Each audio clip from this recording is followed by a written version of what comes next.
Hi, I'm Adam Mansour, Chief Security Officer with Act Zero.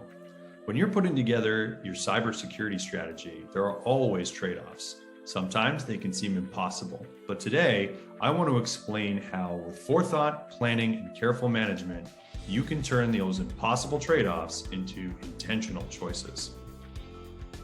So, what do I mean when I say impossible trade-offs?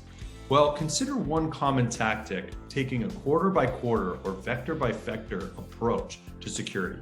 First, you might work on protecting endpoints and then move to the network or the cloud, and then something else. You can see the impossible trade-off here. How do you choose one security vector over another without leaving holes? But the flip side, addressing all vectors at once, is also a problem. You need to protect all vectors simultaneously. You can't afford to, but you also can't afford not to. So how do you mitigate the risk of negative outcomes when faced with impossible trade-offs? First, assess your current situation. What's the state of your security preparation right now? Identify both the critical threats as well as your industry and the key threats to your specific systems and configurations. Second, perform a thorough gap analysis in people, process, and technology. Assess risks to inform the next steps, such as technology purchasing decisions.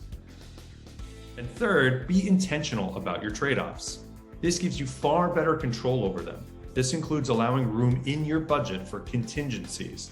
Some trade-offs are only impossible because your whole budget was spent in the first quarter.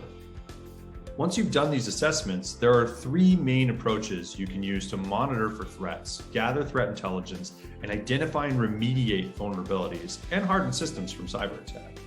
The first approach is an in-house approach.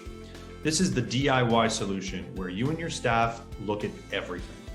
The second one is a co-managed solution where it involves outside help to shore up areas where your in-house team needs support, like monitoring. Third is a completely outsourced approach, and this is where you rely on an external vendor to manage your security. Weigh your trade-offs between these various approaches against your known gaps and vulnerabilities carefully to determine the best allocation of resources. And remember, you can combine these three different methods in different ways depending on your specific needs and budget. To help you turn impossible trade-offs into reasonable, intentional compromises faster, we've put together a white paper that's done a lot of the trade-offs and analysis for you. Download a free copy at the link below to see the pros and cons of each approach and where your best options lie. This is Adam Mansour, Chief Security Officer at Act Zero, signing off.